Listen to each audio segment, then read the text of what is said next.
Bueno, muy buenas tardes, tengan todos.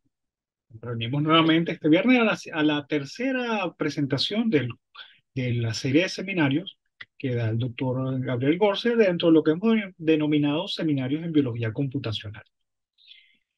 En esta oportunidad, bueno, Gabriel nos va a conversar sobre la secuenciación de células individuales y tecnologías CRISPR.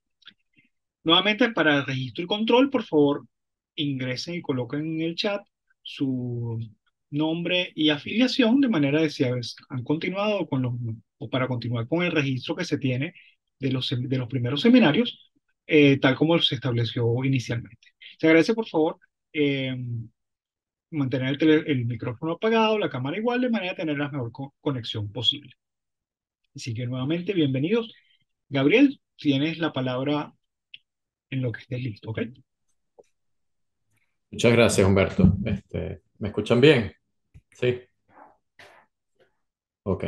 Asumo que nadie dijo que no en el chat, así que prosigo. Humberto, antes de comenzar, pendiente de la sala de espera, que todavía hay gente que está llegando. ¿Cómo no? Seguro, gracias.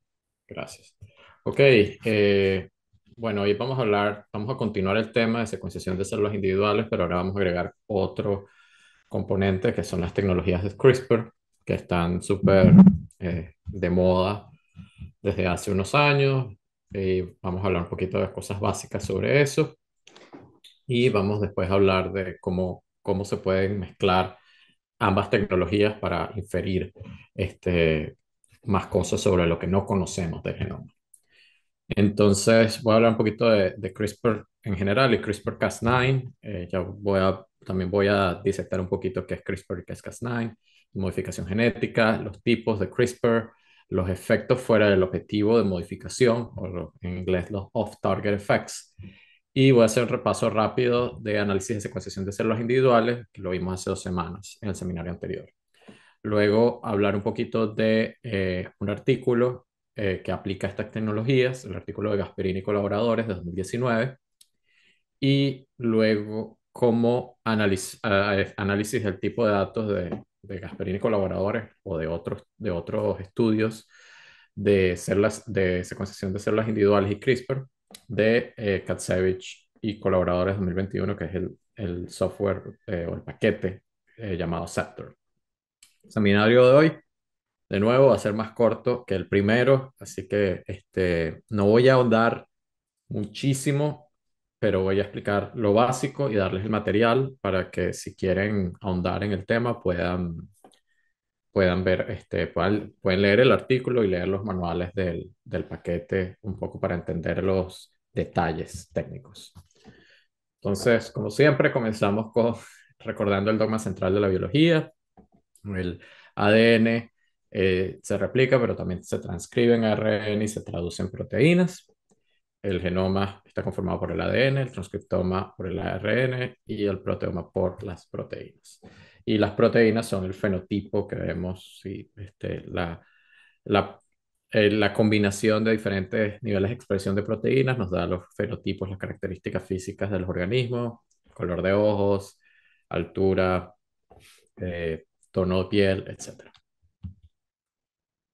Ok, CRISPR-Cas y no Cas9 en particular. CRISPR, perdón, el acrónimo, significa Clustered Regularly Interspaced Palindromic Repeats. Entonces, para comenzar a a disectar un poco este concepto, este acrónimo, voy a hablar de las secuencias palindrómicas.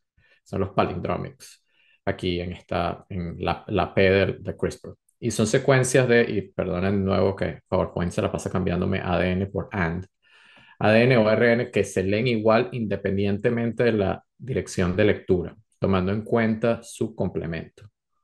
Entonces, por ejemplo, la secuencia ACCTAGGT es su complemento, es TGGATCCA, que se lee en esta dirección de la misma forma que se lee en esta dirección.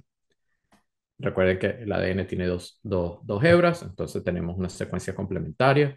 Entonces, estas secuencias que parecen raras son bastante comunes, ¿no? Y son las secuencias palindrómicas. Entonces, los virus, como parte de su reproducción, agregan sus secuencias al genoma del hospedero, que pueden ser células eucariotas, procariotas o bacterias, o células de organismos eucariotas, plantas, animales, hongos, etc. Las bacterias poseen en sus genomas estas secuencias producto de infecciones virales, ¿no? El genoma de las bacterias es bastante simple y tiene como una traza de estas infecciones virales que se van acumulando en su genoma, que a su vez le permiten defenderse de futuras infecciones virales. Recordemos que las bacterias no tienen un sistema, son organismos unicelulares, no tienen un sistema inmune, entonces han desarrollado durante millones de años de evolución mecanismos para defenderse de las infecciones virales, y en este caso es acumular estas secuencias para luego reconocerlas, reconocer al virus, ¿no?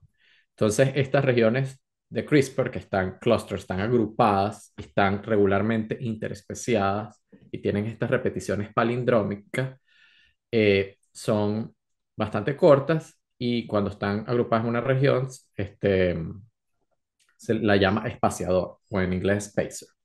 Estas generalmente se encuentran asociadas a genes que codifican proteínas Cas, que es la otra parte de lo que vemos aquí.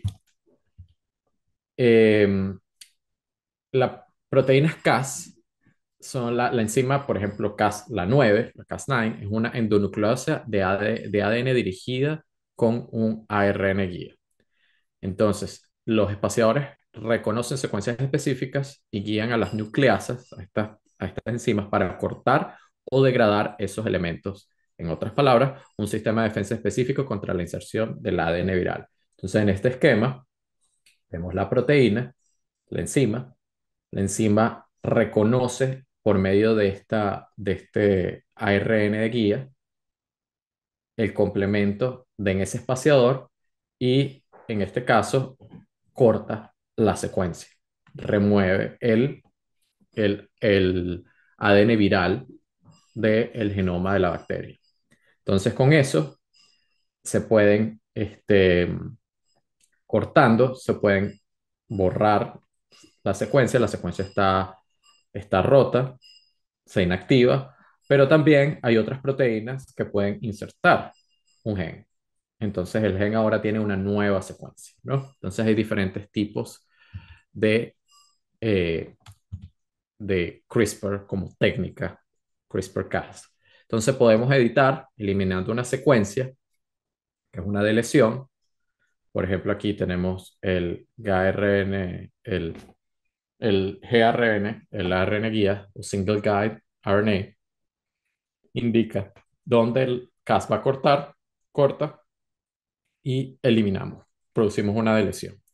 Podemos también editar agregando secuencias, lo cual puede causar un efecto de knockout o de eliminación. Si agregamos una secuencia que ahora estoy hablando de Spanglish, que rompe la secuencia del gen original, interrumpe la transcripción apropiada de ese gen a proteína, y las proteínas se vuelven no funcionales, entonces hacemos un knockout. Imaginemos que cortamos en medio de un gen que le da protección al calor a una célula bacteriana. Cortamos, insertamos un fragmento que termina la transcripción, que le da una señal de terminación a la transcripción del ARN, la proteína que protege de calor. Se traduce de una forma no funcional, no se conforma apropiadamente, la proteína no sirve, entonces esa célula es lo que llamamos un knockout para esa característica. También podemos agregar y modificar factores de transcripción que regulan tanto hacia arriba, o se incrementan la transcripción, o hacia abajo disminuyen la transcripción de un gen, ¿no? Entonces, en secuencias muy específicas, podemos hacer que eh, se inhiba la transcripción poniendo, poniendo un sitio de que se añada la polimerasa y no avance. O podemos agregar un activador que luego va a hacer que la polimerasa no solo se agregue y transcriba apropiadamente, sino que lo haga en mayor tasa de que lo que lo haría normalmente con con una secuencia natural.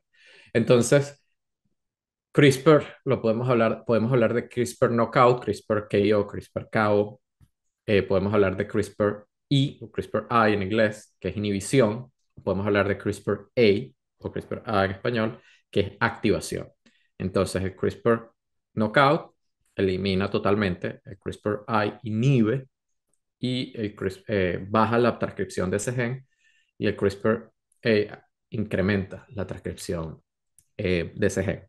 En el laboratorio se puede imaginar que activar, incrementar la transcripción de un gen es mucho más difícil que inhibir la transcripción. Es más fácil, en la genética molecular es más fácil apagar o bajar la intensidad que subir la intensidad, ¿no? Entonces, si estamos subiendo o bajando o eliminando la transcripción de un gen, eso va a tener efectos, ¿no? Y los principales efectos que podemos controlar son fuera de objetivo de modificación, los off-target effects. Entonces, aunque el sistema CRISPR posee un potencial tremendo y una precisión sin precedentes ante su implementación en 2013, antes de 2013 no teníamos esta capacidad de edición genética, este sistema no es perfecto. Los off-target effects ocurren cuando la proteína Cas actúa y edita sitios para los que no fue diseñado, ¿no? Entonces, esto ocurre porque la RNA guía, el single guide RNA, puede tolerar hasta 3 nucleótidos discordantes, lo que llaman mismatch, entre su secuencia y la del genoma objetivo. Entonces, existen herramientas computacionales en sílico para evadir regiones objetivo que presenten menos de 3 nucleótidos discordantes. Entonces, que podemos estar haciendo queriendo modificar la proteína, volviéndolo al ejemplo de la proteína el gen que produce la proteína que protege del calor, ¿no? Entonces, esa, si nuestro guía puede tolerar 3 nucleótidos discordantes, entonces tenemos que buscar todas las secuencias posibles con 3 nucleótidos de diferencia de nuestro guía y ver a dónde se van se van a alinear con el genoma. Vamos a volver a esta que es más sencilla. Si nuestro guía de ARN tolera 3 bases diferentes, esta guía se va a enlazar con diferentes sitios del ADN. Entonces tenemos el análisis computacional, básicamente te da todas las opciones y todos los sitios donde con solo eh, 3 mismatches vamos se va a pegar el CRISPR y va a modificar. Y luego los programas en sílico también te dan la opción si eso está cerca de un gen, ¿verdad? Por ejemplo, podemos tener que el single guide RNA que diseñamos va a pegarse a otra proteína que no está relacionada con el calor, pero está relacionada con el color, por decir algo. Entonces vamos a tener unos target effects que nuestro CRISPR no solo va a modificar la proteína, sino que con algún nivel de error va a modificar también la del color. Y vamos a tener otro efecto, el off-target effects. Estos análisis reducen la probabilidad de que eso ocurra cerca de un gen conocido con una función conocida, ¿no? No voy a hablar de esas herramientas, hay muchísimas, creo que la más usada es el FlashFry y tiene unos diferentes puntajes, scores para diferentes tipos de off-target effects, mucho más específicos.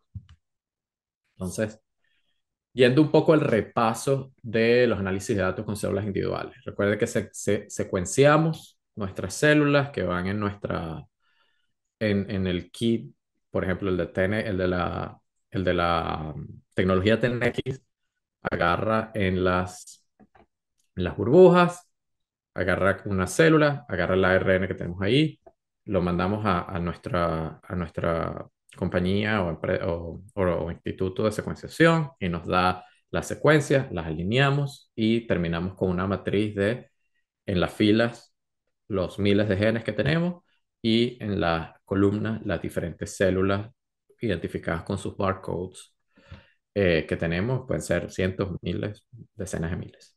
Hacemos los pasos de control de calidad, eliminamos las células que están, las que están vacías, que no son células en realidad, son las burbujas que están vacías. Eliminamos las que están muriéndose en estado apoptótico, basado en el porcentaje de secuencias mitocondriales. Y también eliminamos las que tienen múltiples células en en una misma burbuja. Normalizamos, seleccionamos cuáles genes vamos a utilizar, después hacemos componentes para reducir la dimensionalidad y hacemos nuestra visualización de visualización y agrupamiento y clúster. En este caso, lo que se está haciendo para para usar CRISPR es buscar estos marcadores que tienen más expresión con una modificación CRISPR específica.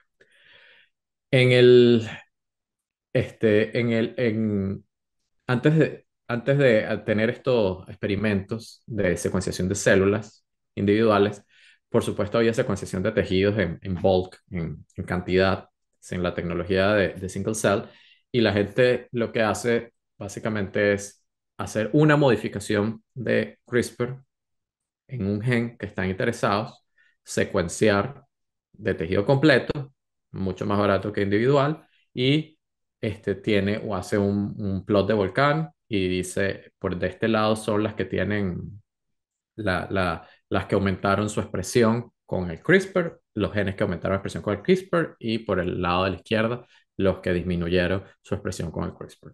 Y eso les da un pedazo de todo el gran rompecabezas que son todas las interacciones entre estos genes. Entonces pueden modificar un gen, pero tener alta, y eso genera una cascada metabólica y tienen otros genes que van a estar expresados porque están regulados por el gen que modificamos. Entonces, esos son los experimentos básicos, pero hay experimentos mucho más complejos, como el que vamos a ver, el primer artículo que vamos a ver hoy de Gasparini y colaboradores, en donde el, ellos perturbaron, o sea, implementaron CRISPR y utilizaron CRISPR-I, CRISPR de inhibición, 5.920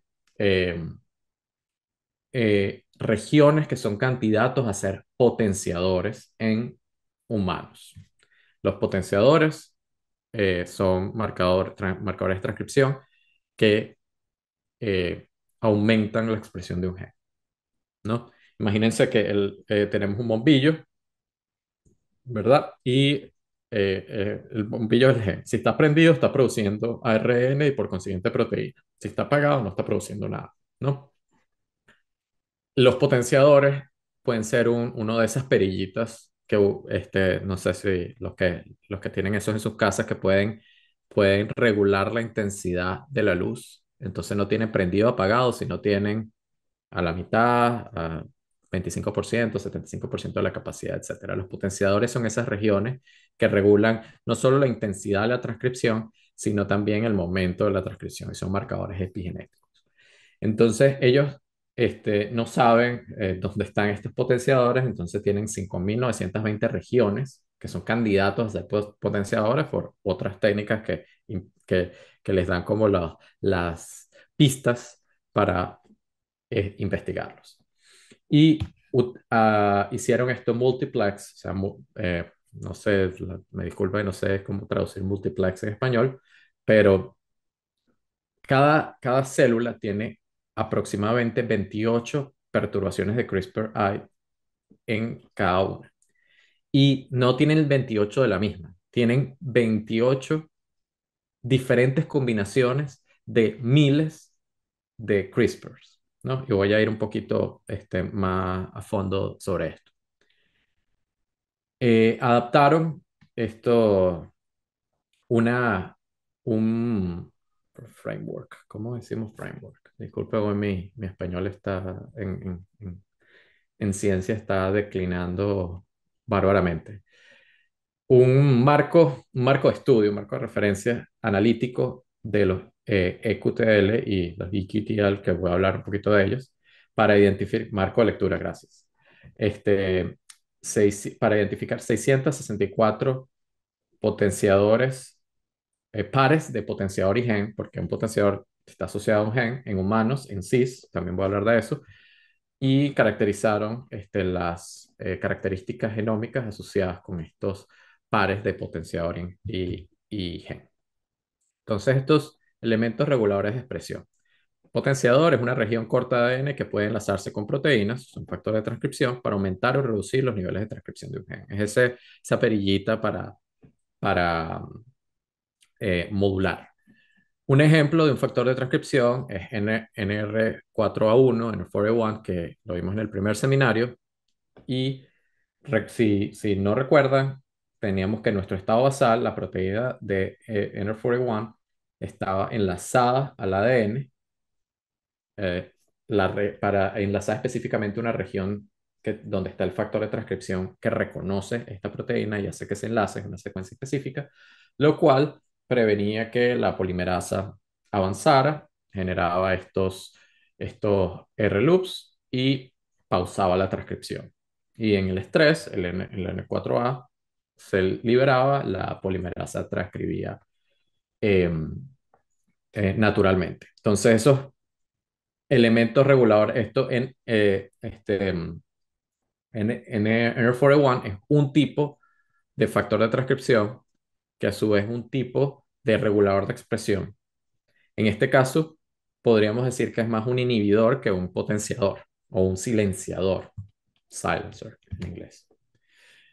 No sabemos mucho de la ubicación de los potenciadores en el genoma. Entonces, algunos potenciadores genes han sido identificados, o algunos silenciadores, y un gen puede tener varios potenciadores.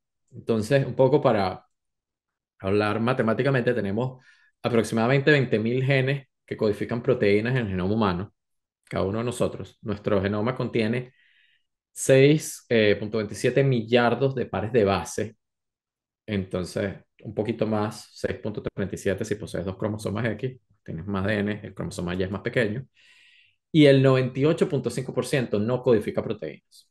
Entonces, nosotros no sabemos la función de 98,5% de estas 6,27 o 37 millardos de pares de base. No conocemos casi nada de nuestro genoma. Y no, entonces, para buscar esos potenciadores, ahí tenemos mucho espacio donde buscar y muchos genes con los cuales relacionar potenciadores, potenciales potenciadores con genes. Adicionalmente, un potenciador, una región de ADN puede regular dos genes distintos, ¿no? O tres o cuatro, dependiendo de la arquitectura de ese cromosoma. Entonces, el problema que Gasparini y colaboradores tienen es que ellos nada más seleccionaron 5.920 regiones, pero hay millones, millardos de regiones donde buscar estos posibles potenciadores y diferentes combinaciones con los 20.000 genes, ¿no? Un poco para hablar del QTL y el EQTL, ¿no? Para que entiendan un poco el marco de referencia o lectura. QTL, que significa Quantitative Trait Loci, o locus, si estamos hablando de un carácter, es un carácter cuantitativo en una región del genoma que tiene una correlación estadísticamente significativa. Disculpen aquí que PowerPoint sigue pasándome las cosas a inglés. Significativa con un carácter cuantitativo. Puede ser altura de una persona o el nivel de expresión de una proteína, ¿no? Entonces, un carácter no es un carácter color blanco o negro. Es un carácter que podemos medir y puede ser cuantitativo, pero tiene que ser, en este caso lo pasamos a 0,1, pero tiene que ser un carácter que podamos tener una medida numérica, ya sea discreta o continua. Preferiblemente continua porque tenemos más precisión. Eh, si, por ejemplo, estamos traduciendo un carácter de blanco a negro, podemos hablar del nivel de brightness, del brillo, como cuando uno sube el brillo a la foto. Ahí podemos cuantificar ese carácter. Pero caracteres cuantitativos, un número de hojas en una rama. La cosa se pone compleja cuando no son cuantitativos, pero en el caso de el nivel de expresión de proteínas es algo que podemos medir cuantitativo. Entonces, esto es el paso inicial para identificar la función de un gen o de varios genes, ¿no? De varios losas. Entonces, un EQTL es un locus de carácter de expresión cuantitativo, la E de expresión. Entonces, esto es un subgrupo de los QTL que se refiere a la expresión específica de un gen. Y existen en cis, que son local o locales, donde el locus está cerca del gen al que afecta su expresión. Generalmente, cerca significa el mismo cromosoma. Los trans son los que están distantes, que son el caso opuesto, el caso contrario, que están en diferentes cromosomas. Entonces, volviendo un poco a el resumen, estamos buscando 5.920, estamos probando, pues estamos buscando potenciadores en 5.920 regiones del genoma humano que impactan la expresión de más de 20.000 genes. Estamos utilizando diferentes células para que con 20, aproximadamente, o sea, en promedio, 28 perturbaciones para probar diferentes combinaciones de estas 5.920 regiones en miles de células. Entonces, adaptaron este marco de referencia y encontraron que este, 664 pares de estos potenciadores pareados con un respectivo gen tienen un efecto en la expresión del ADN en la célula. Entonces, en el gráfico, en el resumen gráfico, tienen diferentes células y están coloreando los diferentes tipos de perturbaciones de CRISPR. Cada una tiene diferentes combinaciones y diferentes números. Entonces, como es CRISPR y si hacemos el CRISPR y paramos la transcripción en una región que es de verdad un potenciador, vamos a bajar la cantidad de transcripciones, de transcripciones y de cantidad de ARN que después se traduce en proteínas.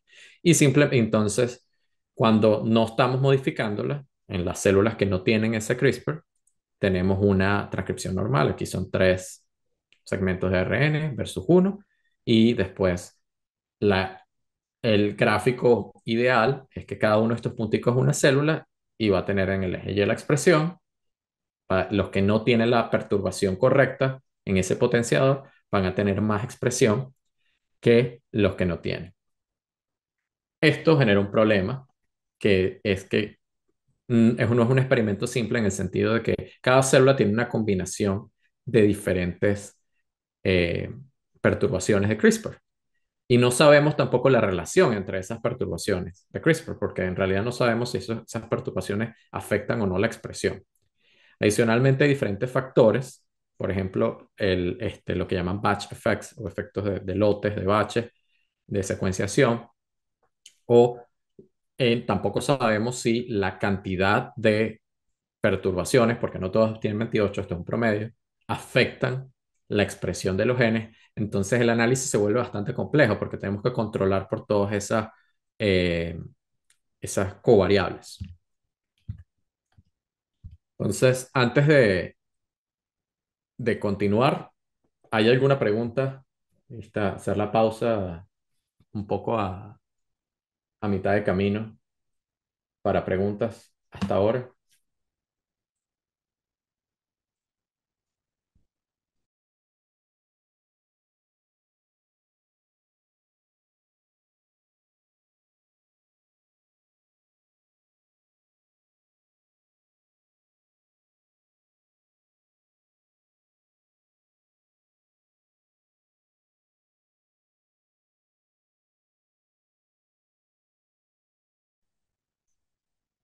Ok, asumo que no hay preguntas. Igual vamos a tener preguntas al final. Solo quería dar a mitad de camino una oportunidad.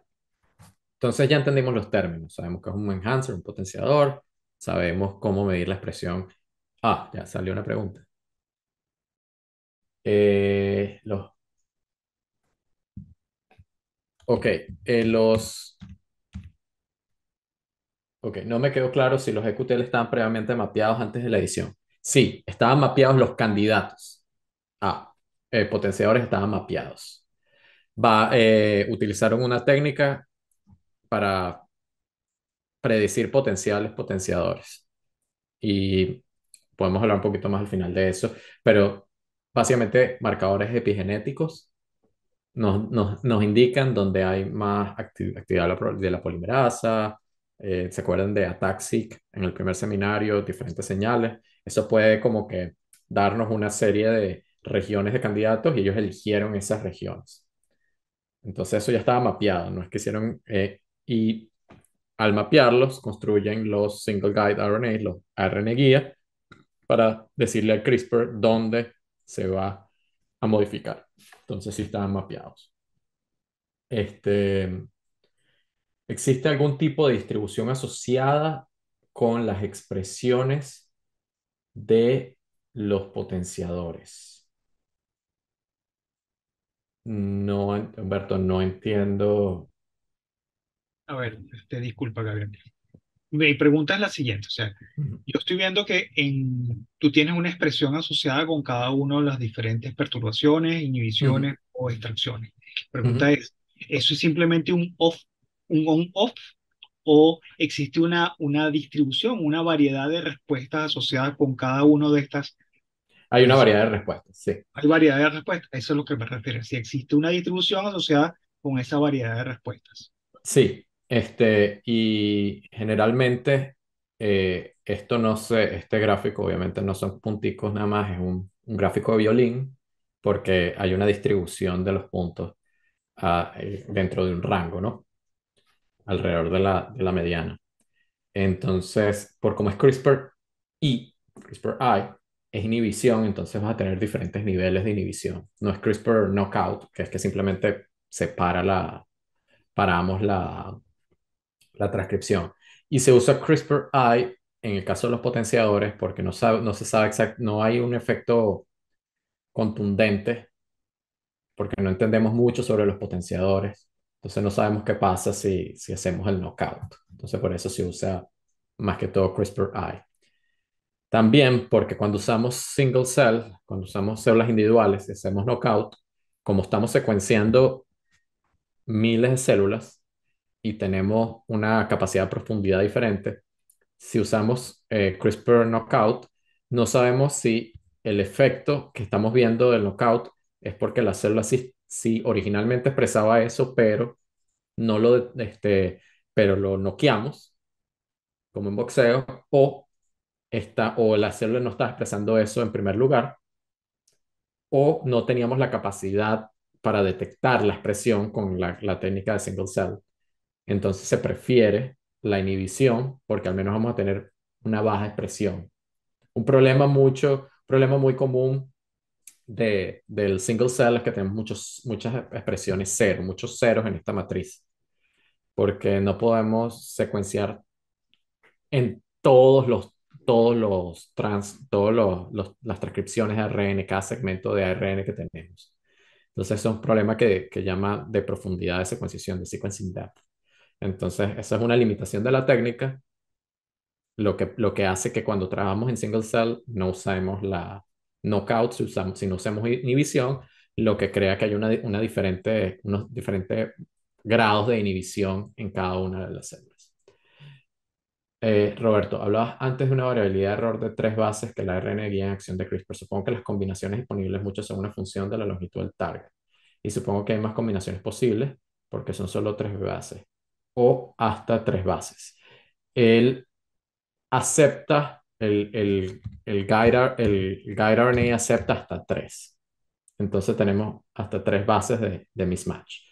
Y la longitud, los guías de ARN generalmente son entre 19 y 21 pares de bases, ¿no? ¿Por qué? Porque si bajas de 19, eh, tienes muchos off-target effects sin necesidad de los mismatches. O sea, por combinatoria vas a tener muchas regiones que tienen esa misma secuencia de 18. A partir de 19 se empiezan a reducir y no la puedes hacer muy larga porque necesita conformarse dentro de la estructura de la proteína. Entonces, entre 19, 21 y el error inherente que acepta la molécula es de hasta 3 mismatches entre el ARN guía y la molécula de ADN. Respondo tu pregunta.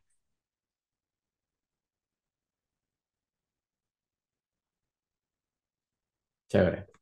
Técnicas Sí. bayesianas para estudiar las distribuciones.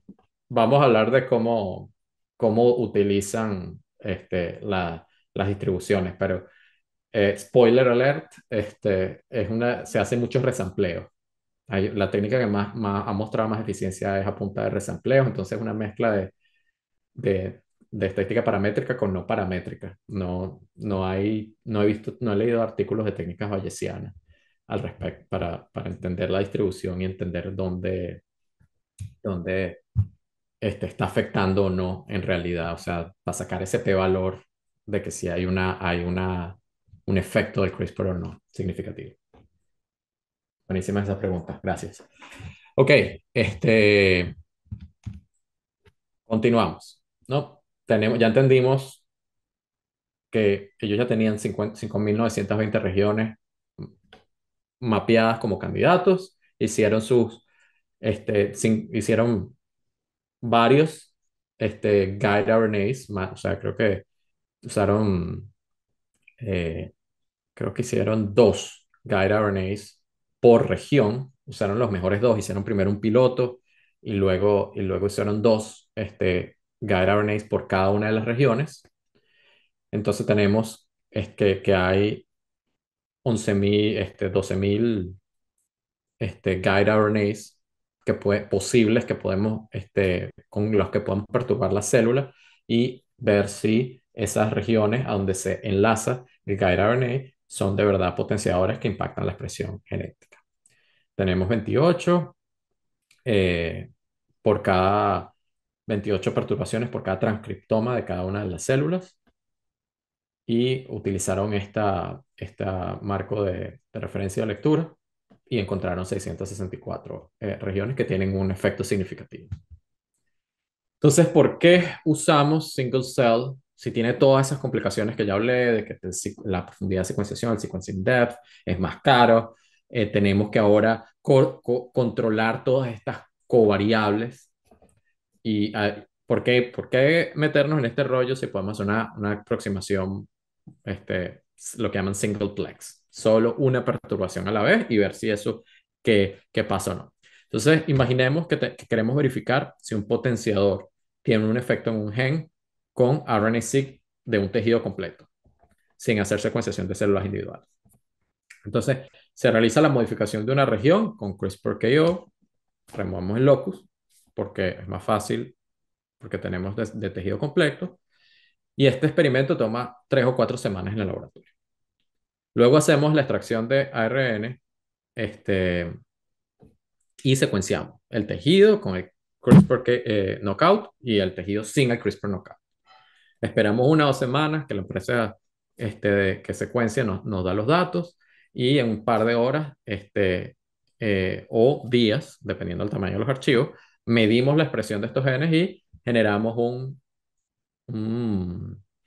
un plot de volcán, ¿no?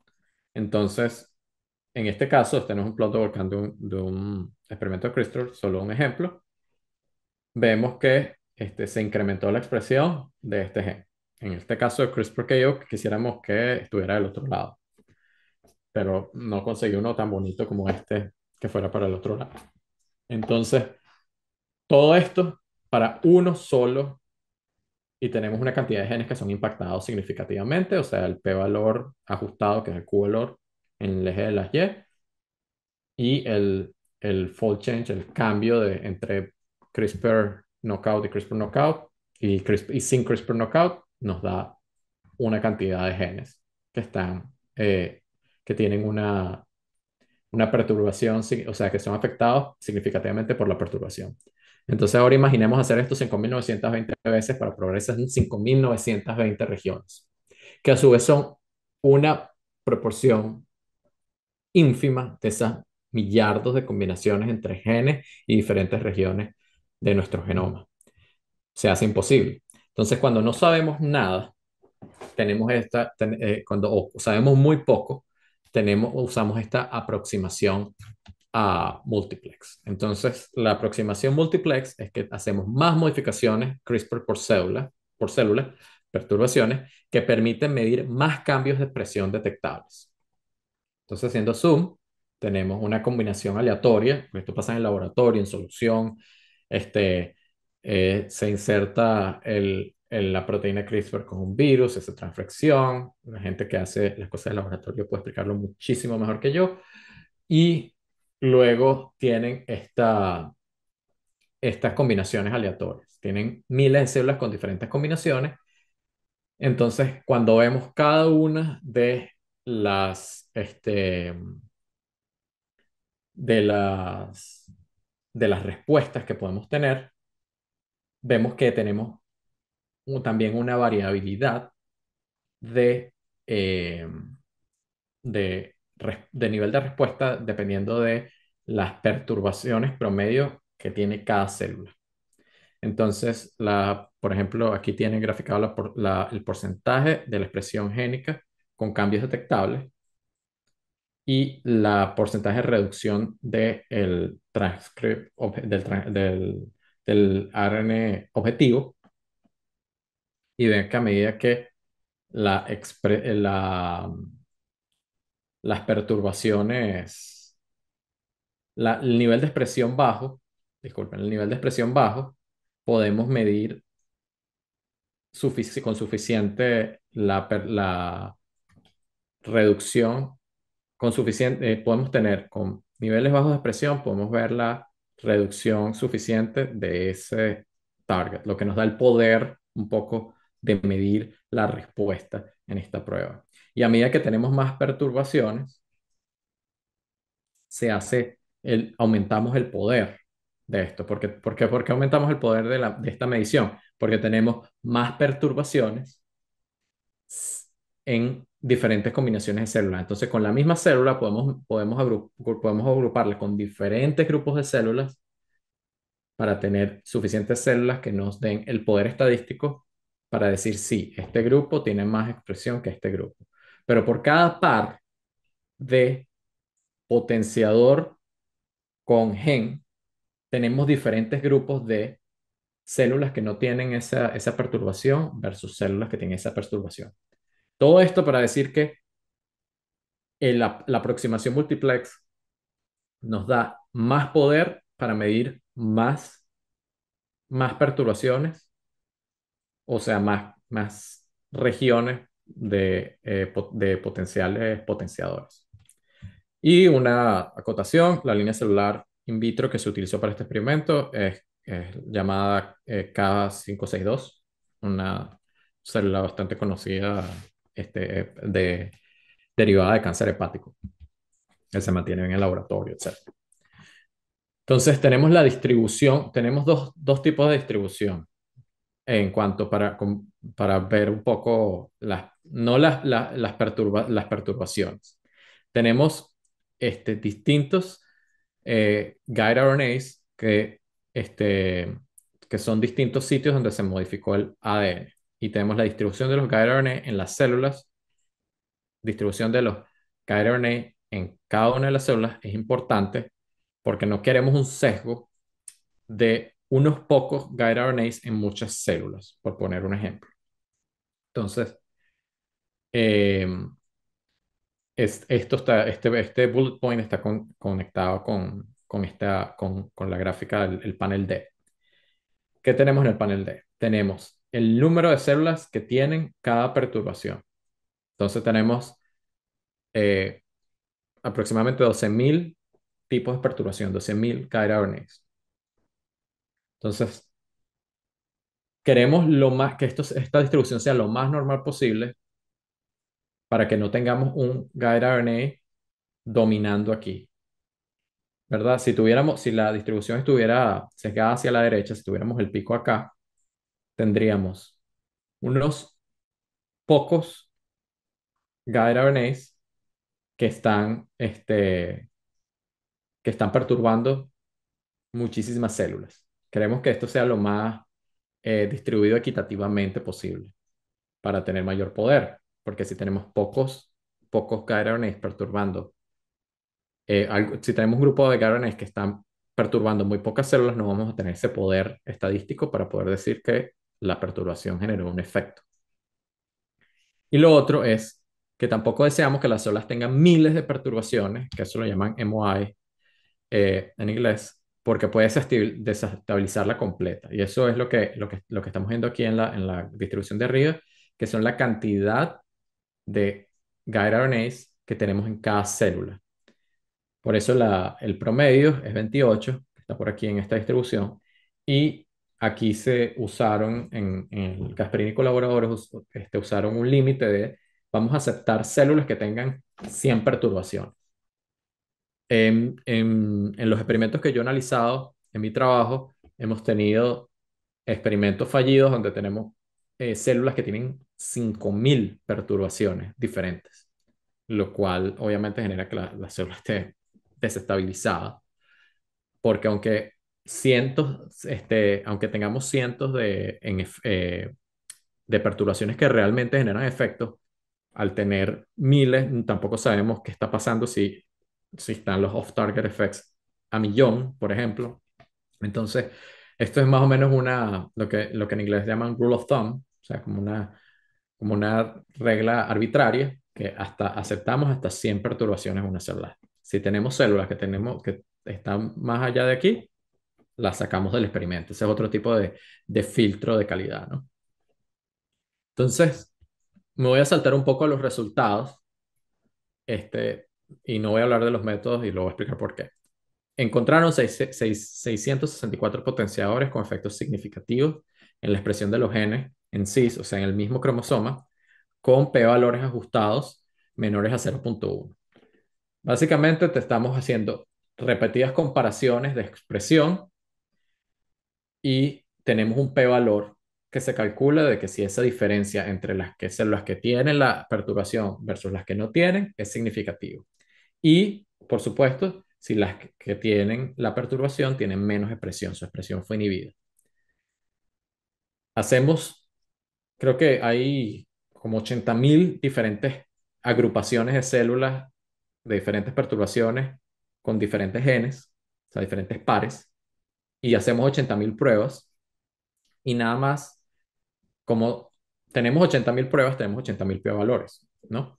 Entonces, cuando tenemos repetidas pruebas estadísticas, tenemos que ajustar esos p-valores. Generalmente ustedes pueden ver que cuando hacen una prueba estadística les dicen que menor de 0.05 es la regla para decir que sí, que el efecto es significativo. Pero cuando tienen miles de pruebas, por la naturaleza de cómo se calculan los p-valores, solo por eh, aleatoriedad podemos conseguir p-valores que son menores a 0.05, pero que en realidad no son efectivos. Solo que por, porque estamos haciendo la prueba miles de veces, hay efectos que no controlamos, que no conocemos, y vamos a tener p-valores que nos dan menos de 0.05, pero en realidad no son. Entonces, para eso se ajustan los p-valores y cuando tú ajustas los p-valores puedes usar hasta 0.1 este, de, de límite, ¿no? Entonces, básicamente estamos buscando cuáles de esos perturbaciones pareadas con la expresión de un gen tienen una diferencia con un p-valor significativo, ya sea ajustado menor de 0.1. Aquí en la derecha tienen un gráfico de barra con el número de los potenciadores candidatos que tuvieron una perturbación significativa con un gen, dos, o sea, con dos genes, con tres genes y con cuatro genes, ¿no? No, estoy leyendo esto al revés. Esa es la de ahora. Number of candidates. Ajá, sí, número de enhancer candidato, número exacto. Sí, lo leí bien. Y entonces, ¿qué significa esto? Que 547 de estos 664 potenciadores tienen una perturbación que solo mueve o afecta un gen. tenemos 44 de estos candidatos que mueven dos genes al mismo tiempo. En la misma célula estamos viendo que perturbamos genéticamente una sola región y obtenemos un efecto en dos genes diferentes. Y eso lo vemos 44 de esos 664. Tenemos hasta 3, tenemos hasta 4. Esto nos demuestra un poco que pueden haber off-target effects. ¿Y por qué los llamamos off-target effects? Porque nosotros, Casperini y colaboradores, diseñaron mapearon estos potenciadores candidatos para afectar un solo gen y encontraron que en este caso afectaban dos, tres o cuatro, ¿no? Estos son potenciales off-target effects. Pueden ser que el guide RNA aceptaba esos mismatches y bueno, o sea, no había de otra como evadir esos tres mismatches, o puede ser que la misma región controle dos o tres o cuatro genes diferentes y por eso los llamo aquí potenciales off-target effects. No sabemos si en realidad son off-target effects. Y en este caso tenemos el número de los genes con los que se parearon, los genes objetivos, y la cantidad de, de potenciadores que conseguimos para cada uno de esos genes. Entonces hay un gen, por ejemplo, que conseguimos para ese mismo gen 8 potenciadores diferentes. Entonces, esta es como la otra cara de la moneda de este gráfico, ¿no? Entonces, esto también para demostrar que un gen puede tener varios potenciadores, no solo uno. Entonces, hago la acotación aquí que los datos de Gasparini y colaboradores son públicos, los pueden descargar y pueden analizar. Entonces, lo que muy probablemente se están preguntando ahora es cómo analizamos estos datos. Entonces, si ustedes leen el artículo de Gasparini, lo cual recomiendo si les parece interesante, revisen los métodos. Personalmente me parece que no me parece el mejor método de cómo ellos calcularon este p-valor. Y existe otro que es estadísticamente más robusto que surgió luego y la publicación utilizó estos datos para comprobarlo. Entonces, les voy a hablar un poquito de esos métodos en vez de hablarle de los de cómo llegaron a este resultado Gasperini y colaboradores. Y no es que, y, no es que Gasperini y colaboradores no quiere usar el otro método, es que no existía, primero. Y ese mismo laboratorio ya está haciendo otros análisis de este estilo utilizando este nuevo método eh, del cual les voy a hablar. Este, de Barry colaboradores, no Katsevich. Disculpe, Katsevich es el autor, el jefe de laboratorio, pero Tim Barry es el que desarrolló el método. Este método llamado CEPTER, CEPTER por su acrónimo de Analysis of Single Cell Perturbation Screens via Conditional Resampling. Los norteamericanos tienen una fijación con hacer acrónimos llamativos para sus métodos siempre. Entonces, CEPTER es un cetro. Este es el artículo. CEPTER mejora la calibración y la sensibilidad en screenings, en análisis de screenings utilizando CRISPR y single cell. El método parte del reto que para analizar estos high MOI, o sea que tienes muchas perturbaciones por célula, es calibrar los p-valores de cada una de esas pruebas estadísticas. Para cada perturbación con cada gen, tienes una prueba estadística y tienes que calibrarla para asociar un gen con un potencial potenciador. Entonces, los autores encontraron en el artículo de Gasperini con el método de ellos que hay una inflación en sus p-valores para los guide RNAs que utilizaron como control negativo. O sea, ellos también no solo tenían guide RNAs que se pegaban o se enlazaban a los 5.920 potenciadores, sino que también tenían controles positivos y controles negativos. Pues los controles negativos es un guide RNA que está diseñado eh, para enlazarse a un sitio donde no hay genes que codifican proteínas alrededor en muchos millones de pares bases, o simplemente secuencias aleatorias que no vienen de ningún genoma y que han sido probadas de que no tienen ningún efecto. Entonces, en esta gráfica esperan que el p-valor observado con el método y el p-valor esperado, el nulo, p-valor el nulo, sea igual.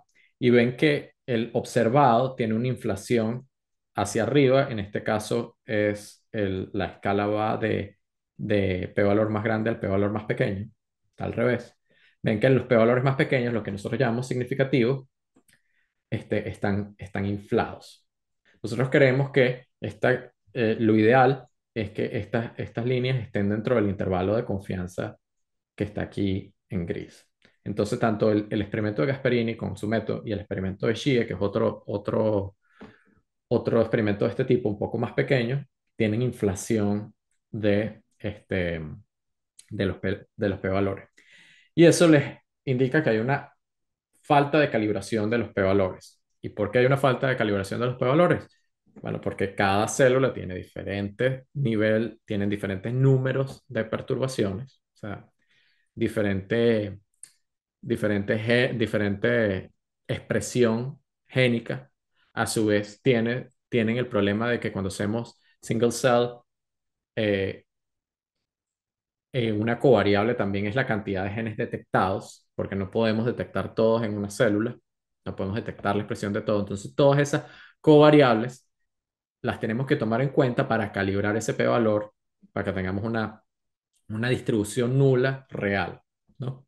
Y esa distribución nula real, después de ahí vamos a ver si nuestro p-valor cae dentro de la cola de nuestra distribución nula real. Entonces, ¿cómo Scepter funciona y cómo genera esa distribución nula? Tenemos una matriz de la expresión del gen en cuestión. Para que recordemos, son miles de pruebas y cada prueba es enfocándose en la expresión de un gen y agrupando las células en si tienen o no tienen el guide RNA de importancia.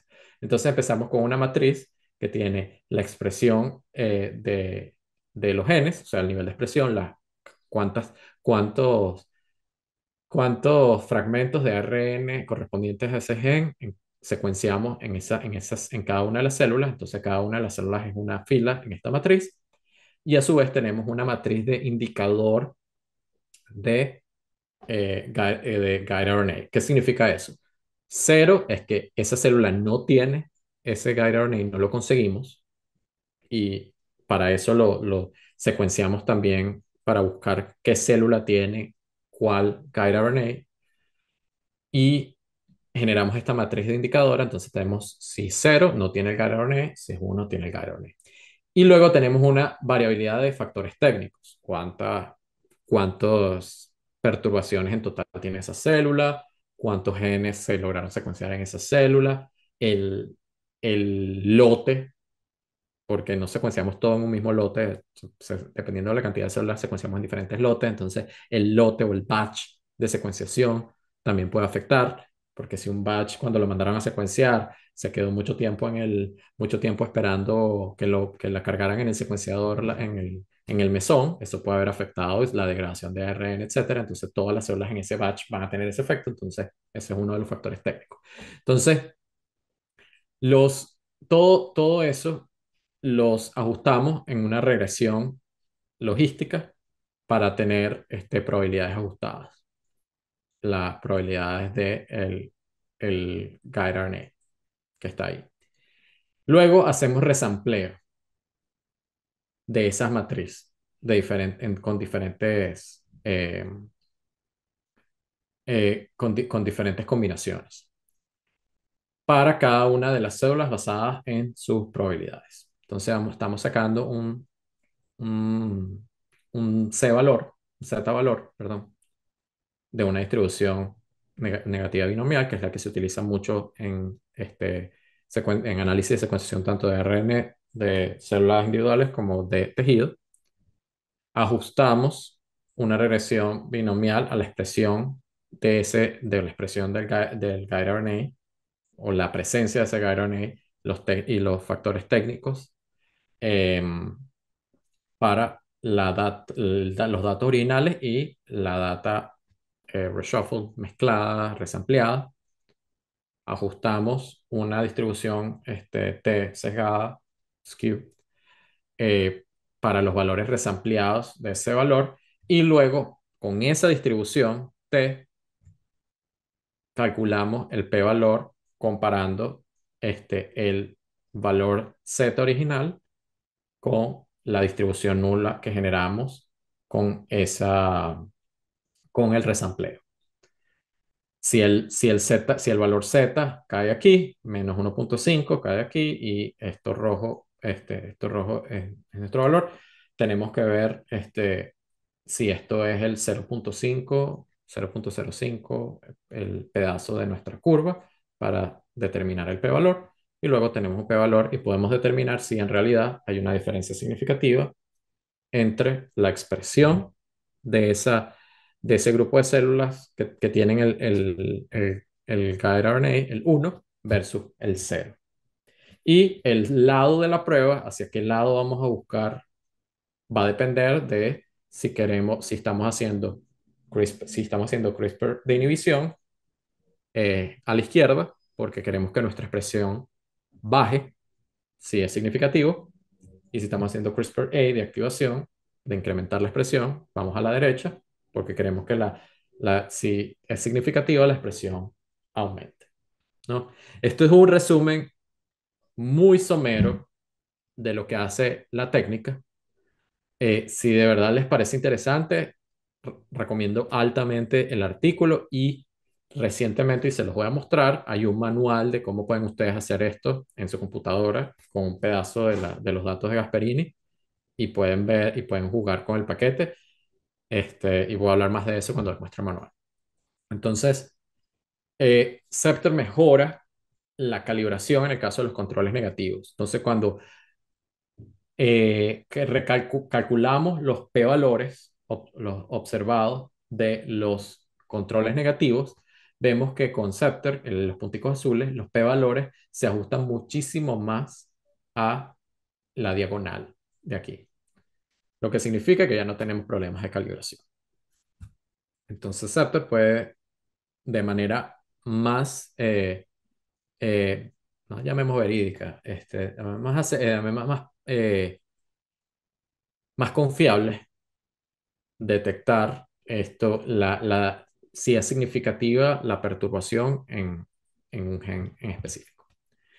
Entonces, Scepter además descubre más potenciadores y más cercanos a los genes. Y esto es importante porque es principio de parsimonia, ¿no? Si la solución más simple generalmente es la más correcta. Es más simple entender que una región que está cerca de un gen va a poder tener efecto en ese gen.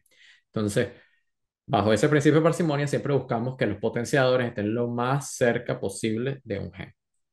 Entonces, ese es uno de los factores. Y adicionalmente, aquí tiene un gráfico, Scepter indica como significativo 107 nuevos potenciadores en comparación con el método de Gasperini y colaboradores.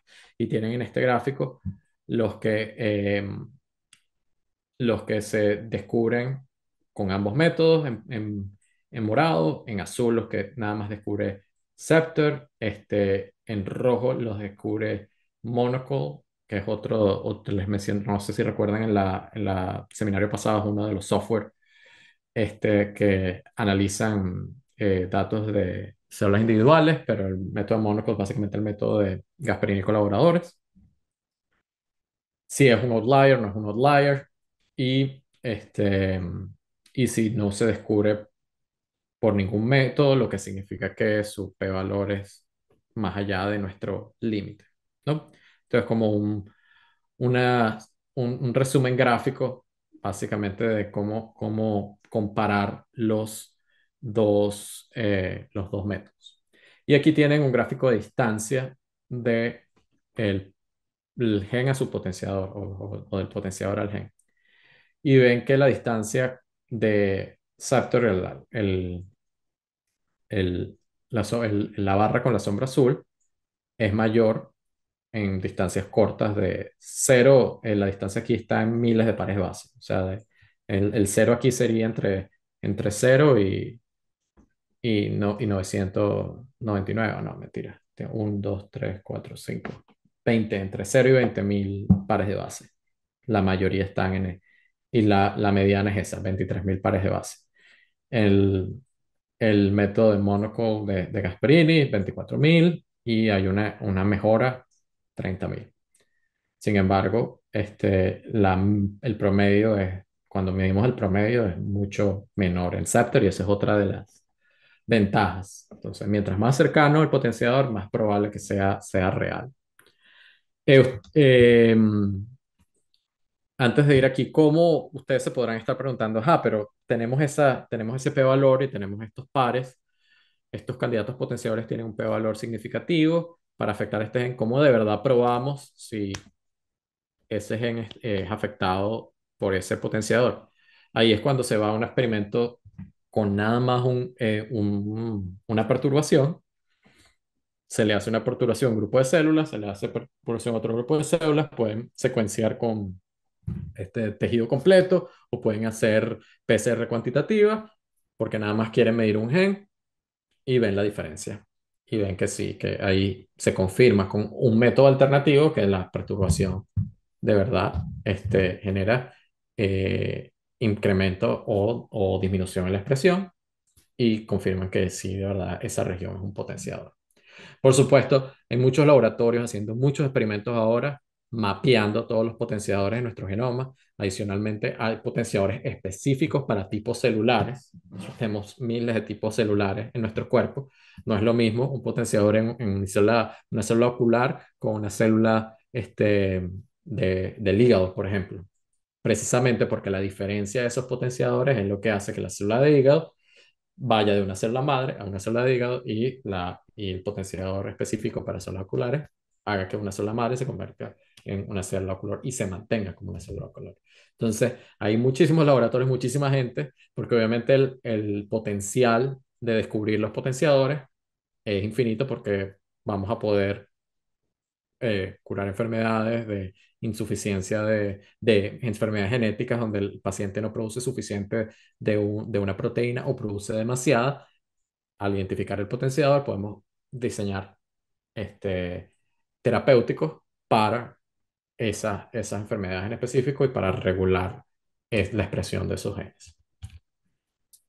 Ok, ¿cómo funciona Scepter y cómo lo puedo usar?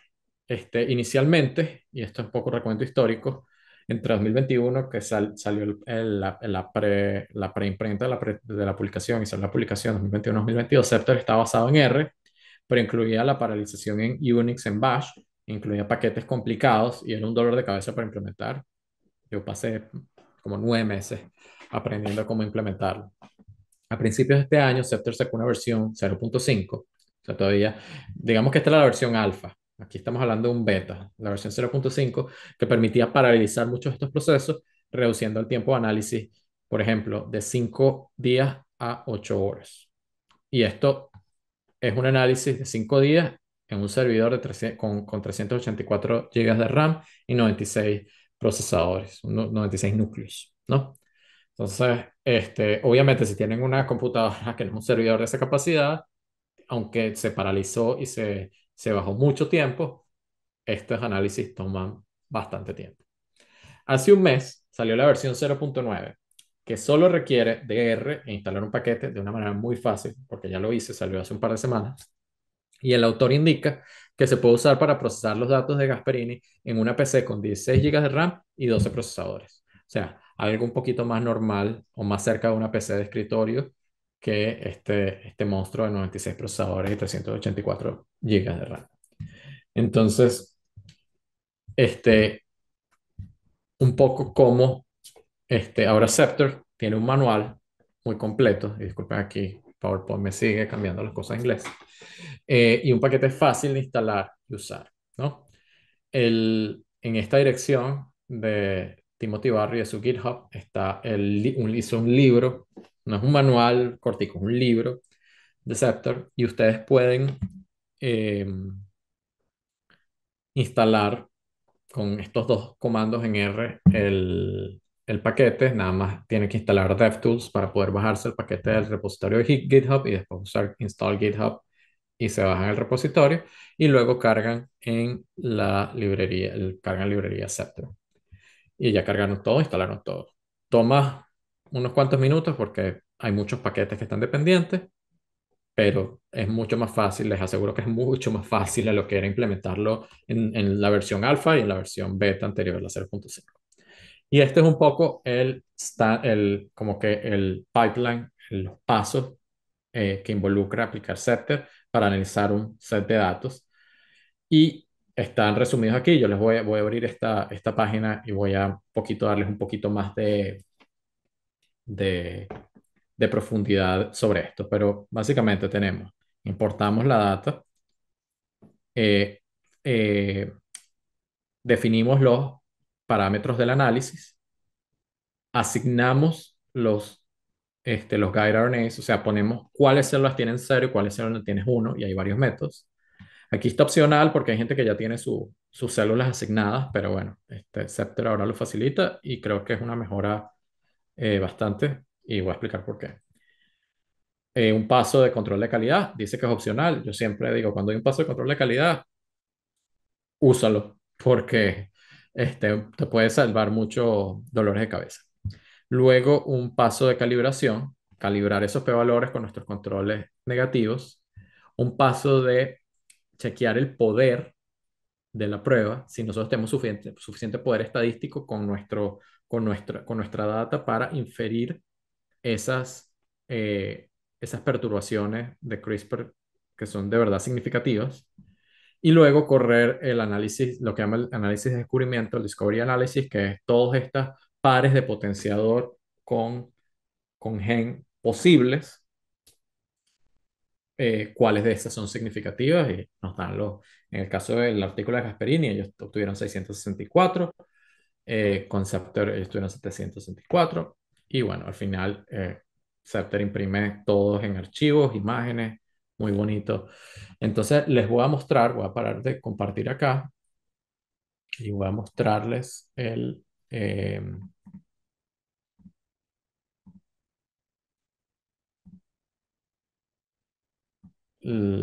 el libro porque me parece tremenda oportunidad si ustedes quieren practicar esto en, y utilizar Scepter, ¿no? Tienes según cómo navegas, etcétera. Lo que ya les mostré, cómo lo instalan, cómo lo cargan en R y todos los pasos. Aquí tienen cómo cargar si tienen su dato, entonces cómo importamos la data. Tienen un ejemplo, si tienen un ejemplo, el, este, el paquete se trae ejemplos, ¿verdad? Y tiene un ejemplo de High MOI, que son experimentos como el de Gasperini, que tienen muchas células con muchas perturbaciones y con diferentes eh, combinaciones de perturbaciones y pueden importar los datos de ahí y generar un objeto de lo que llaman un Scepter Object. Pueden agregar lo que llamen las covariables.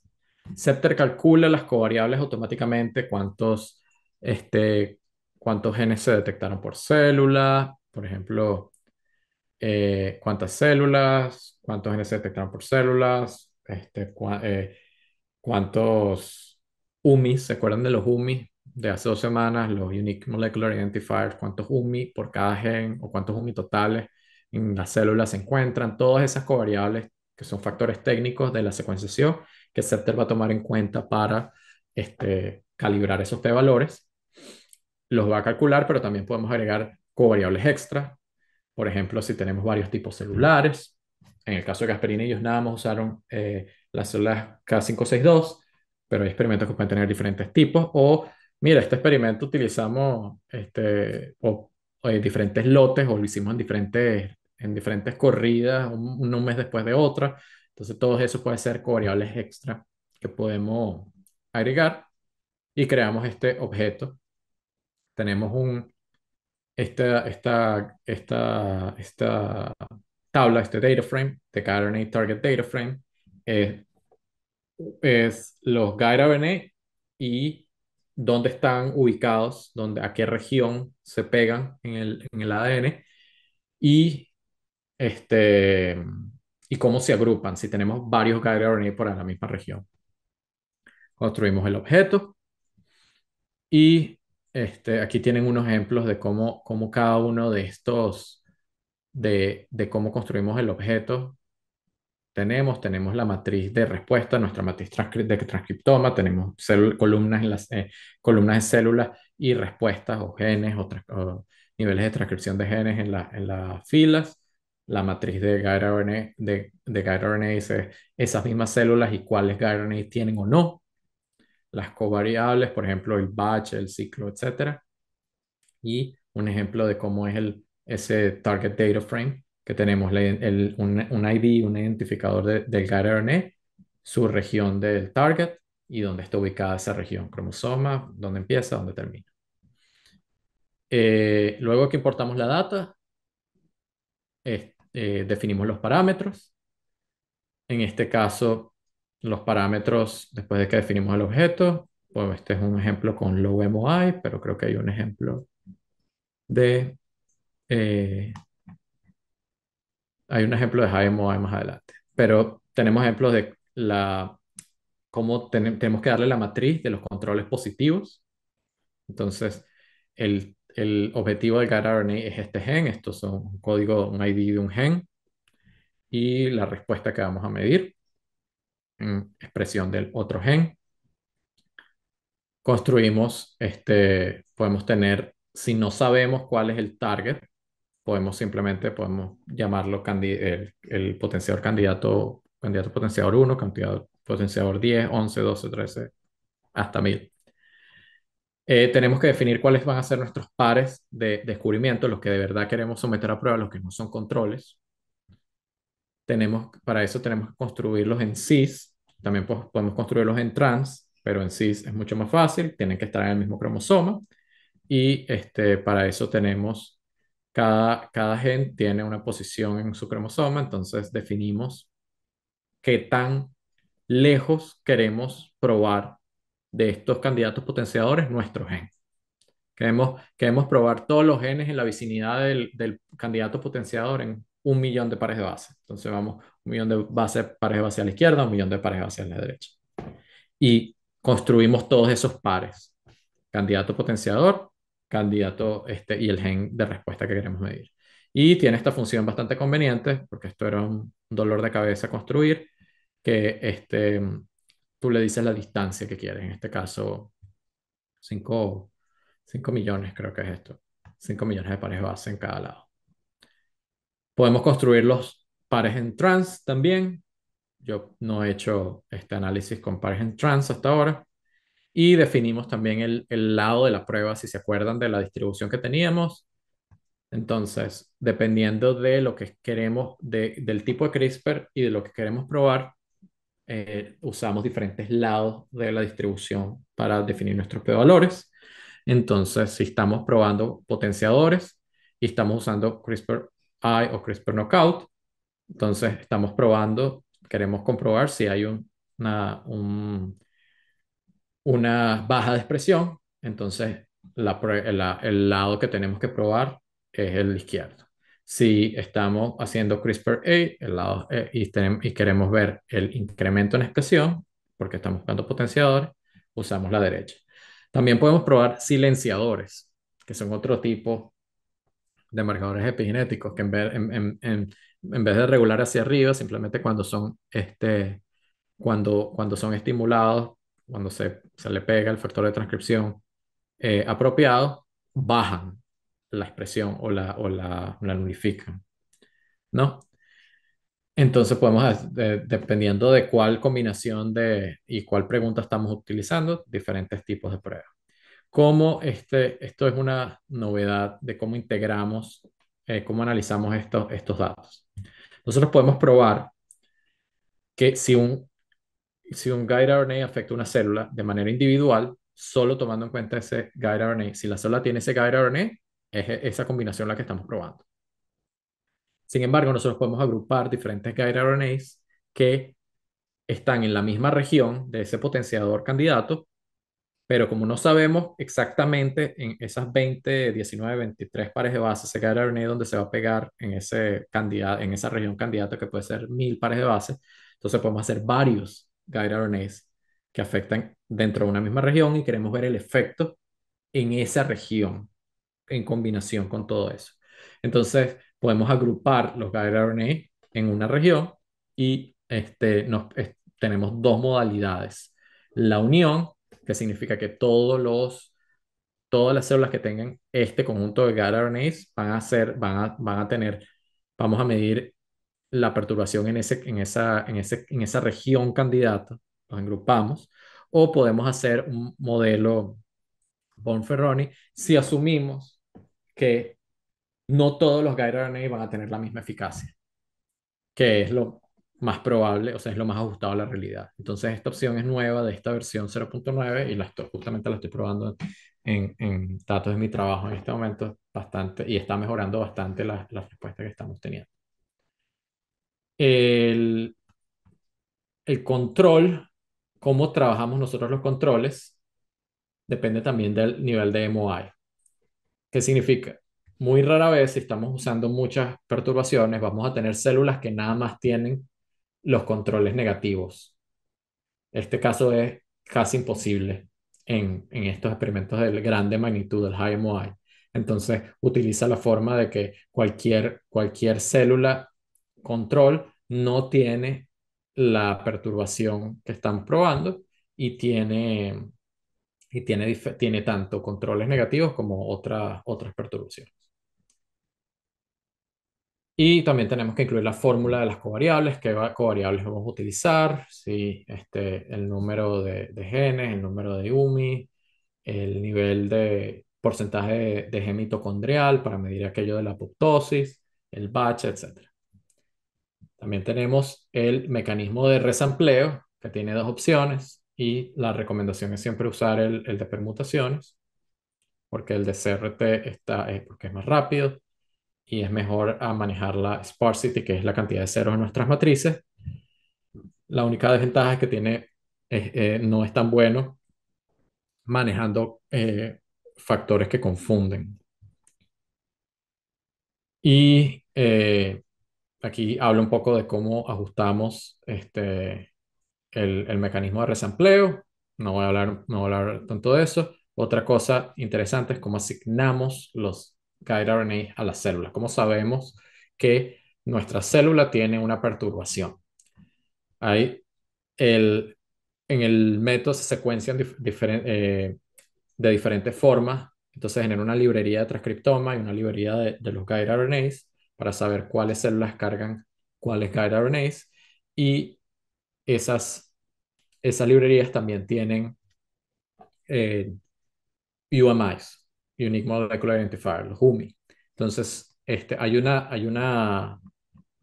no tiene un arbolito, no. El método más básico es usar el thresholding, que es que si mi célula tiene tres, que es el recomendado, tres UMIs asociados a un guide RNA, esa célula tiene mi guide RNA. Esa célula está expresando mi guide RNA y el CRISPR la está agarrando para pegarse a la región que necesita. Hay una nueva versión, que es este Mixture Method, que involucra un modelo que está publicado por el mismo autor de Scepter para definir cuáles células tienen cuáles perturbaciones. Entonces, si quieren saber más les da curiosidad más de eso, pueden ver este preprint de Tim Barry, que está linkeado para acá. Y el thresholding method pueden cambiar el threshold a 1 o a 3. 1 serían todas, o 3 serían los que tengan 3 UMIs para asignar al guide RNA. Probamos el quality control y van a tener diferentes medidas. ¿Se acuerdan de cuando estábamos haciendo el control de calidad al single cell hace 2 semanas? Hablábamos de cuánto porcentaje mitocondrial tiene, cuántos genes tiene, cuántos UMIs tiene. Eso lo puede ser el paquete también. Sí, si lo necesitan.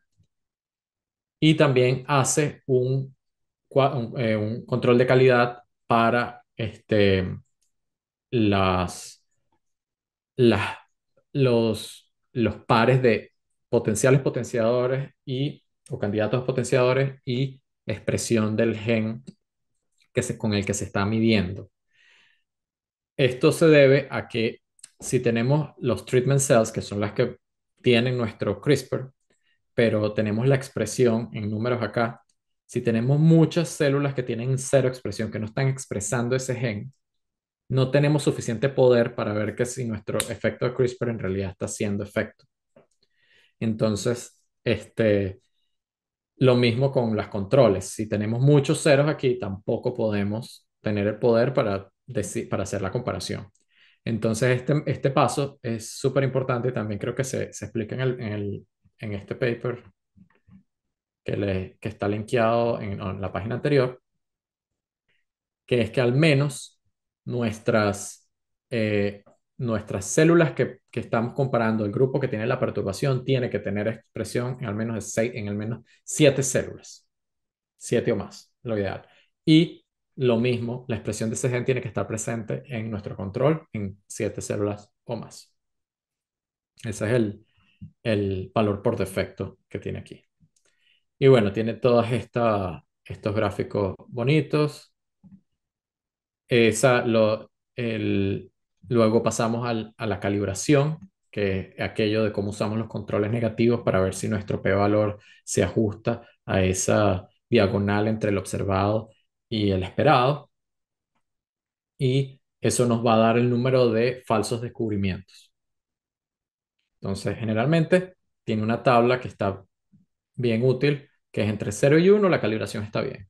Entre 2 y 6, la calibración está más o menos, moderada entre 7 y 14, y hay un grave problema de calibración si tenemos más de 15 descubrimientos falsos. ¿Y cómo arreglamos la calibración? Agregamos más covariables o quitamos covariables que en realidad están generando efectos que confunden. Luego de que hacemos eso, aquí hay este, varias recomendaciones. Hacemos el chequeo de poder y el chequeo de poder para eso utilizamos los controles positivos. Corremos Scepter en esto lo que hace es correr Scepter nada más en los controles positivos con el gen que sabemos que en realidad perturba. Y esto generalmente los controles positivos son regiones que están al inicio de la transcripción del gen. Cosa que si agregamos, por ejemplo, si inhibimos o cortamos un pedazo ahí, el inicio del gen no va a poder andar, entonces se va a inhibir la expresión. O si estamos activando usando CRISPR-A, lo que va a hacer es que va a aumentar la expresión. La idea es que nuestros controles positivos siempre tengan un p-valor mucho menor. Aquí la escala del p-valor va de mayor a menor, mucho mayor que nuestros controles negativos. Y eso nos dice que tenemos suficiente poder para, para correr nuestro análisis de descubrimiento, que es todos los pares que queremos ver, como hizo Gasperini, los 5.900 y pico de potenciadores, y cuántos de ellos de verdad tienen un efecto. Entonces, y tenemos un plot de volcán en cuanto a lo que te da cuántos, para qué lado va la expresión, si es positivo, si es negativo, si se inhibió, este, o se aumentó. Y te da en este mismo gráfico el número de los pares que son significativos. En este caso, 453 en este experimento. Puedes inspeccionar cada uno de los pares, por ejemplo, el gen JAK2 con el KRNA cuyo objetivo era STAT1, tiene 112 células que tienen expresión de ese gen en el grupo de tratamiento, 1557 en el grupo de control, pasó control de calidad y su p-valor es muy, muy pequeño. Y en este caso el log-fold change es cuánto cambia entre el tratamiento versus el control. La expresión de ese gen es menos 1.38, que está bien porque es el logaritmo base 2. No, esto sería, creo que, dos y piquito de veces más expresión, si no me equivoco. Entonces, este libro está bastante detallado. Si les interesa esto, está bastante descomplicado el proceso de cómo analizar estos datos, cómo analizar este tipo de datos. Pueden bajarse los datos de Gasperini, que creo que algunos están incluidos en el paquete. Al bajarte el paquete ya te estás bajando los datos. Pueden probar con su computadora con experimentos de bajo MOI primero y después ir a los de MOI. Y el autor es súper amigable, lo conozco en persona. Recientemente se mudó aquí a Boston, que está haciendo un postdoctorado en Harvard, y ya me reuní con él de tanto que he usado su software. Y, y de verdad él está muy pendiente de mejorar el paquete para que sea utilizado en estos experimentos, que ya hay muchos consorcios de laboratorios, o sea, grupos grandes de laboratorios que están haciendo esto para un poco eh, descubrir que hace ese 98,5% del genoma que no está codificando ningún gen. Y con eso los dejo voy a volver a compartir la pantalla.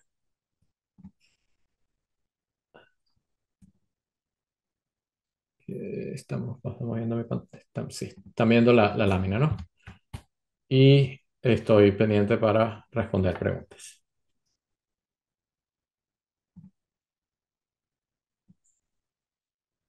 Ajá, Roberto, ya se nos adelantó con las preguntas. La primera, ¿está el método Zepter implementado como software open source? Sí. ¿Puedes modificar en el paquete en R si quieres? No lo sé.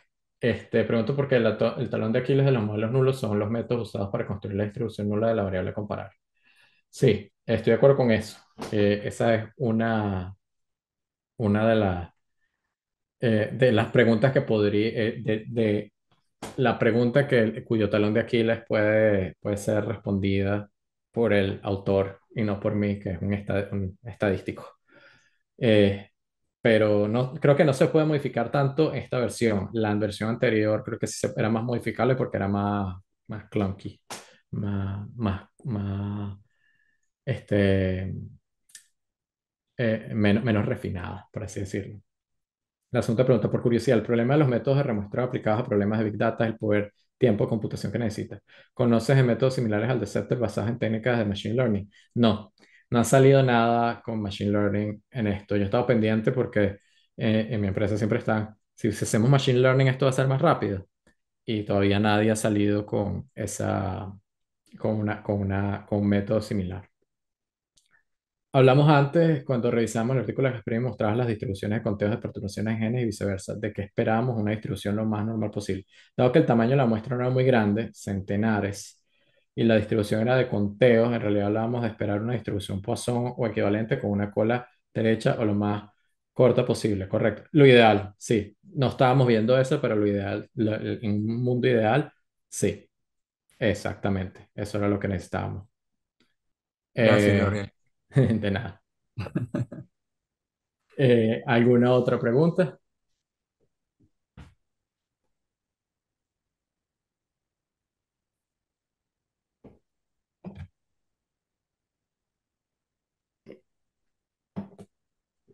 Le voy a dar 2 minutos y así recargo la voz.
Bueno, 2 minutos, no hay ninguna pregunta, además las 3 preguntas de Roberto.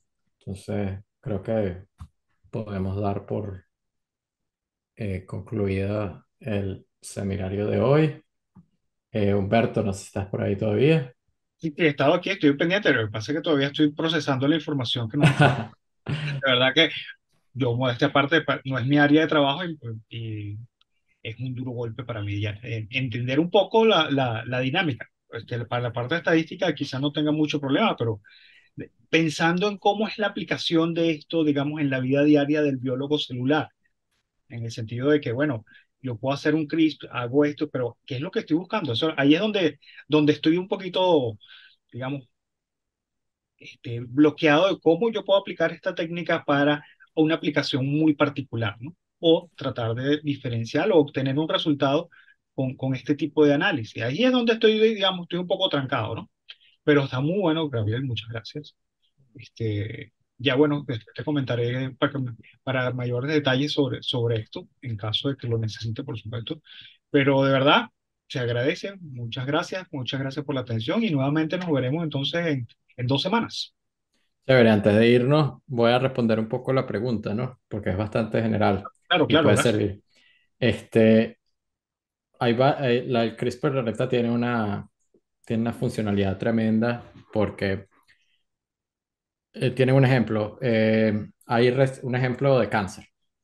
Tienes una resistencia a un terapéutico de cáncer, ¿no? Un tipo de terapia.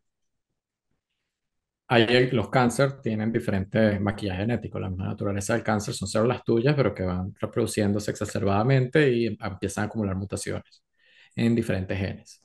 Entonces, queremos ver por qué hay unos genes que tienen resistencia a un terapéutico en particular, unas células que tienen una resistencia a un terapéutico en particular porque tienen un gen que se expresa más en ese cáncer, en ese tipo de cáncer, ¿no?